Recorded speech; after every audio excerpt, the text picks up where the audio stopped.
ලිස්බන් සහ බාසිලෝනා වෙත 8 දින වන්දනා චාරිකාව අගෝස්තු 11 සිට 18 වනදා දක්වා සහ අගෝස්තු 23 සිට 30 වනදා දක්වා ලිස්බන් නගරයේ ශුද්ධ වූ අන්තෝනි මොනිදොන් උපන් ස්ථානය නැරඹීමේ අවස්ථාව අගෝස්තු 15 වනදා ෆාතිමා ප්‍රතිමාව සමග වීදි සංචාරය කිරීමේ අගනා අවස්ථාව වන්දනා ගමන අතරතුරදී සිංහල දිව්‍ය පූජාවන් සඳහා සහභාගී වීමට අවස්ථාව සියලු වන්දනා ස්ථාන පිළිබඳව විස්තර සිංහල බසින් ඉදිරිපත් කරේ සුව පහසු නවාතැන් බුෆේ ක්‍රමයට ලබා දෙන ප්‍රණීත ආහාරපාන පිටත්වීම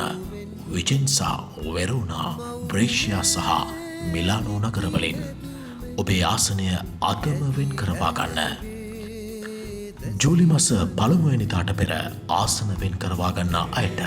විශේෂ සහනදායී මිල ගණන් දැන් අමතන්න. සුසිල් 329යි 794යි 72යි 19 සුමල් චාරිකා යනවනං ගමනක් සුමල් චාරිකාම තමයි.